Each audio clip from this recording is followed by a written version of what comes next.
আসসালামু আলাইকুম। আজকে আপনাদের 56 ডিমের অটো ইনকিউবেটর মেশিন ব্যবহারের এ টু জেড নিয়মাবলী দেখাবো। এটা কিন্তু ব্যবহার করা একদমই সহজ। এই ইনকিউবেটর মেশিনটা আমরা কিন্তু আগে থেকে কন্ট্রোলারগুলো সেট আপ করে দিয়ে থাকি। যতটুকু তাপের প্রয়োজন ততটুকুই কিন্তু আগে থেকে সেট করা থাকে। এগুলা কখনোই চাপাচাপি করবেন না, এগুলা অটো কাজ করবে। চাপাচাপি করলে কিন্তু এই কন্ট্রোলারগুলো রিসেট হবে এবং আপনার যদি ভিতরে মূল্যবান ডিম থাকে সেগুলা কিন্তু অধিক তাপে নষ্ট হয়ে যাবে।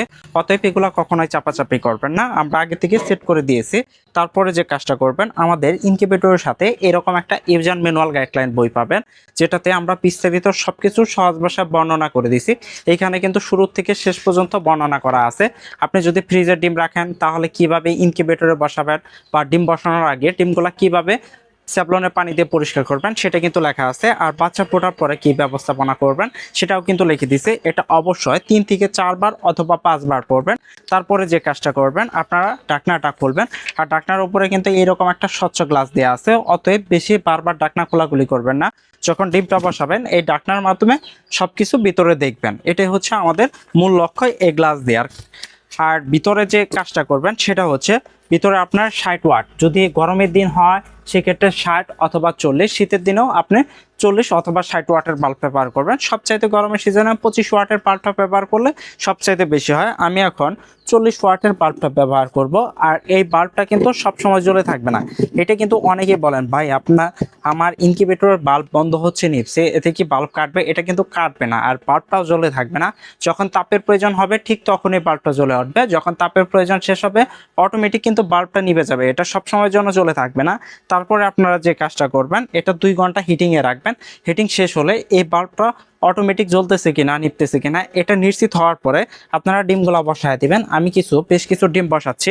এটাতে আপনি এলোমেলো করে ডিম বসায় দিতে পারবেন। আমরা যদি ভিতর অংশটা দেখাই, এটা যেহেতু রোলার সিস্টেম, অতএব আপনি এইভাবে ডিমগুলো বসায় দিতে পারবেন, কোনো প্রকার সমস্যা হবে না। এইভাবে আপনারা ডিমগুলো বসায় দিবেন। এখানে হাঁস, মুরগি, কোয়েল, চীনা হাঁস, টাইগার অথবা রাজহাঁস, যে কোনো পাখির ডিমই আপনি বসায় দিতে পারবেন। আর আপনি যদি দেশি মুরগির ডিম বসান সেক্ষেত্রে এই রোলারের ভিতরে, অতএব আপনি 18 দিন পর্যন্ত এই ডিমগুলো অটোমেটিক রোটেট করবেন, মানে অটোমেটিক নাড়াচাড়া করবেন। আমি এটা কিন্তু আগে থেকে সেট করে দিছি। এই ডিমগুলো কিন্তু প্রত্যেক 90 মিনিট পর পর অটোমেটিক টার্ন করবে। আপনারা এইভাবে ডিম বসায় দিবেন। আমি ঠিক যেভাবে ডিম বসায় দিছি আপনি পরিমাণ অনুযায়ী আপনি ডিম বসায় দিবেন। আর এই কন্ট্রোলার আমরা 90 মিনিট সেট করে দিছি, এটা কিন্তু অটোমেটিক কাজ করবে। আপনার প্রত্যেক 90 মিনিট পর পর এই ডিমগুলো কিন্তু অটোমেটিক টার্ন করবে খুবই স্মুথভাবে। আমি যদি একটু দেখানোর চেষ্টা করি তাহলে হয়তো বা দেখলে আরো বুঝতে পারবেন। আর যেহেতু আমাদের মিটারে আগে থেকে সেট করা আছে, এর প্রত্যেক 90 মিনিট পর পর যেহেতু ঘুরবে, অতএব এখন মনে হচ্ছে যে আমাদের দেখানো সম্ভব হচ্ছে না। আপনি যখন হাতে পাবেন তখন দেখলে বিষয়টা বুঝতে পারবেন। তারপরেও একটু চেষ্টা করতেছি দেখানোর জন্য। দেখেন এই ডিমগুলো কিন্তু একদম স্মুথ ভাবে, দেখেন একদম, ক্যামেরাটা যদি ক্লোজ করেন দেখেন স্মুথ ভাবে কিন্তু ঘুরতেছে। এটা প্রত্যেক 90 মিনিট পর পর এই ডিমগুলো কিন্তু অটোমেটিক টার্ন করবে। এটা আপনি একদম শিওর হবেন। এটা ডিম বসানোর পরে শিওর হওয়ার পরে ডিমগুলা ইনকিউবেটরে বসাবেন। তারপরে যে কাজটা করবেন, আর্দ্রতা হচ্ছে বাতাসে জলীয় বাষ্প। এটা কিন্তু সাপ্তাহিক অনুযায়ী মেনটেন করতে হয়। আমাদের একটা হোয়াটসঅ্যাপ গ্রুপ আছে, আপনি গ্রুপ থেকেও পরামর্শ নিতে পারবেন। আমরা কিন্তু ডাকনার উপরে দেখেন নোট দিয়ে দিছি, এই নোট অনুযায়ীও আপনি আর্দ্রতা মেনটেন করতে পারবেন। আর আমাদের যদি হোয়াটসঅ্যাপে গ্রুপে অ্যাড হতে চান সেক্ষেত্রে তাও আমরা অ্যাড করাতে পারবো। আমাদের গ্রুপে যে 3টা বিষয় আপডেট দিতে হবে, দেখেন ডিমের জাত, বয়স, আর্দ্রতা, এই 3টা বিষয় আপনি আপডেট দেবেন। আমি যদি আরেকটু কাছাকাছি দেখাই, দেখেন ডিমের জাত, বয়স, আর্দ্রতা, এই 3টা বিষয় অবশ্যই আমাদের গ্রুপে আপডেট দিবেন। ডিমের জাত কোনটা, আপনি যদি এখানে দেশি মুরগির ডিম বসান বলবেন যে দেশি মুরগির। ডিমের জাত প্রথমটা গেল বয়স, এই ডিমের বয়সটা ইনকিউবেটরে কতদিন হলো বসাইলেন, যেমন আজকে যদি বসান তাহলে 1 দিন, এটা বলে দিবেন যে 1 দিন। আর্দ্রতা কোথায় দেখবেন, আমরা কিন্তু ঢাকনার উপরে একটা আর্দ্রতা মিটার দিয়ে দিছি।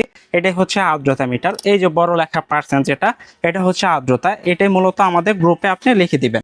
প্রত্যেক দিন আপনি যে কোনো এক বেলা করে লিখে দিবেন। আর ডিমগুলা নাড়াচাড়া হচ্ছে কিনা সেটাও আপনি একটু পর্যবেক্ষণ করবেন, অবশ্যই দেখবেন।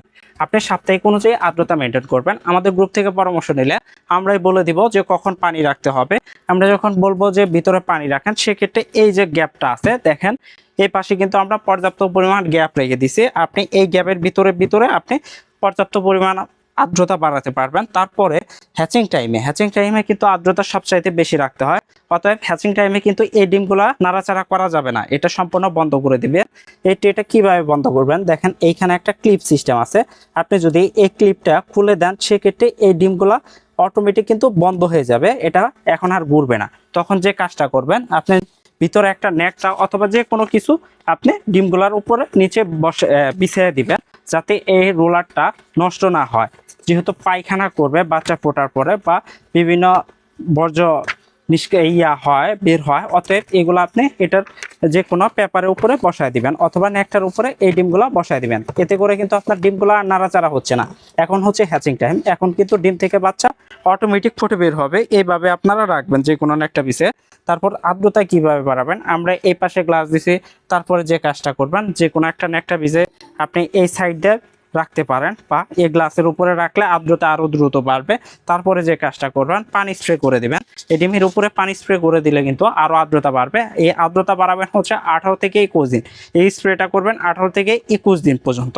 দিনে 7 থেকে 8 বার বা 10 বার করে আপনি পানি স্প্রে করে দিবেন। এতে করে আপনার ডিমের খোসাটা নরম হবে এবং বাচ্চা খুব সহজে ফুটে বের হবে।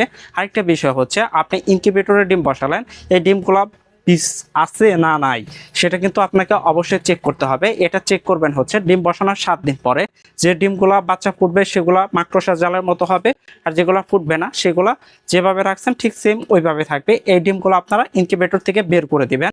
অবশ্যই যেটা মাকড়সা জালের মতো হবে সেটাই রাখবেন, তা না হলে আপনার কিন্তু হ্যাচিং রেট অবশ্যই কম আসবে। 7 দিনে অবশ্যই ভালোভাবে ডিমগুলা ক্যান্ডেলিং করে যেগুলো ফুটবে রেখে দিবেন, এতে আপনি ভালো একটা হ্যাচিং রেট আনতে পারবেন। অবশ্যই এইভাবে ইনকিউবেটর মেশিনটা মেনটেন করার চেষ্টা করবেন। আর হ্যাচিং টাইমের ঢাকনা বারবার খোলাখুলি করবেন না, তাহলে কিন্তু ভিতরে থাকা আর্দ্রতা নষ্ট হবে। তখন আপনি ঢাকনাটা আটকে এই গ্লাস দিয়ে দেখবেন যে কি হচ্ছে না হচ্ছে, সবকিছু কিন্তু পর্যবেক্ষণ করতে পারবেন। মূলত গ্লাসটা এই জন্যই দেওয়া। আজকের ভিডিও এই পর্যন্তই, ধন্যবাদ সবাইকে, আসসালামু আলাইকুম।